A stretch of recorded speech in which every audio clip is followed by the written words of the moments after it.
Hello students, welcome to the class. This is your teacher Ragini Tiwari, your English teacher, and today we are going to start our class 8th English channel book, second chapter, One Summer Night. The second chapter of the book, One Summer Night. English textbook chapter it is. So students, before knowing that what is in this story, let me tell you something which is most important before explanation of this story. This story, okay? So the One Summer Night, it is a haunting and horrible macabre tale about interaction between the two living and dead. This story is based on a tale about interaction between the two living and a dead. Although exceptionally brief, this story is exceptionally brief. This story moves from setting to setting, students. Okay, this story moves from setting to setting, and here the writer views the states of life and death. In this story, what the writer wants to convey? The states of life and death. Actually, it is a terrifying yet humorous tale of Henry Armstrong. This story, this tale is very terrifying yet humorous too. And about whom? Henry Armstrong, who is buried, perhaps alive. Perhaps alive. It was not sure, but people say that he was buried alive, and terrorizes in this story, this dead body terrorizes two medical students who chose to steal his dead body, students. Okay, the two medical students whom this dead body, Henry Armstrong's dead body, terrorized, those students chose to steal his body for medical research. Okay, so the dead body lies in his coffin, aware of what is going to be the next, but he relaxed enough to fall asleep. Here, this story is divided into three sets. Okay, in first set, which we will start just now, in first set, it is in a casket. First test is in a casket. That can be you can say coffin where dead body used to lie. Underground casket, underground coffin has been set. And in second set, that is directly overhead above the ground. Overhead above the ground. So the third setting is a medical college scene. Third setting is a medical college scene. So here we are going to start the first set of the story.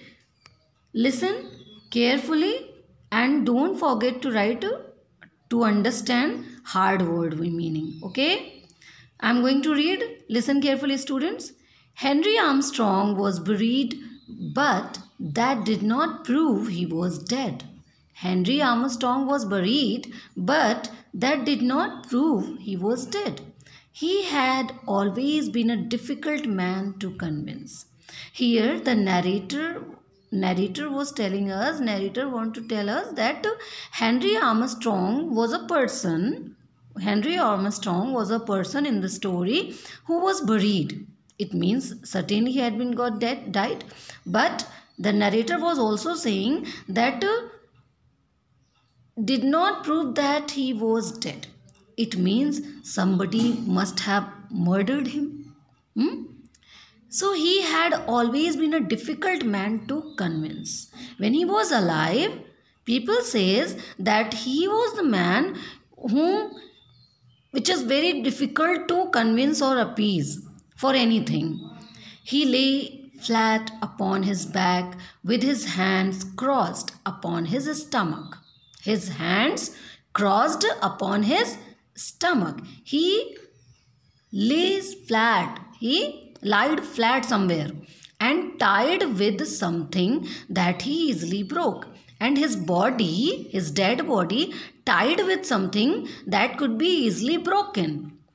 The inability to move his body, the black darkness, and complete silence made it impossible. Okay, the inability to move his body, because he was lying somewhere where he was unable to move his body perfectly. The situation of that place is like, it was a very dark place. There was only darkness and complete silence, no noise, no sound occurs there. That made it impossible not to believe that he was buried. He was buried, so he accepted it. And that situation made very impossible to Armstrong that he was buried, and it was this deadly situation was unacceptable for him, but he accepted it. So in this first paragraph, the narrator only wants to convey the situation of a dead body, and dead body of whom? Of Henry Armstrong dead body. Okay, and whom somebody must have murdered him. That's why the narrator was conveying also that he was buried alive. Perhaps he was buried in that coffin alive. Okay, in the ground alive. And the situation of that body was like that he lied flat upon his back and his hands crossed upon his stomach, and with something he had been tied that could be broken easily. Okay, and the situation of the atmosphere of the coffin is like darkness, blackness all around were there, and complete silence. So in that coffin, Henry Armstrong accepted the situation that yes, he had been buried. Next, this set is also belongs to the first set only, so listen carefully. But dead? No, he was only very, very ill. Now again, here the narrator was conveying another situation that yes, he was dead. No, perhaps not. He was very, very ill. He was sick, very sick. Being so sick, he did not greatly concern himself with the unusual circumstances he found himself in. He was this much sick that he was not concerned. He was not thinking about the unusual, that abnormal circumstances, that abnormal condition in which he was suffering from. Okay, so no philosopher he was. The narrator was also clearing this, that he was not at all a philosopher. He was not at all a philosopher. Henry Armstrong was not a philosopher. Just an ordinary person with a disease. He was an ordinary person and suffering from a disease. So with no particular fear for his immediate future. He had no fear for future.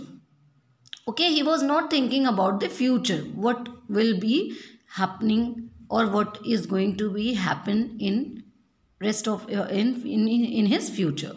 He fell asleep and all was at peace with Henry Armstrong. He was not at all bothering himself that what is going outside. He wanted to be relaxed totally, and he fell asleep there in that coffin only.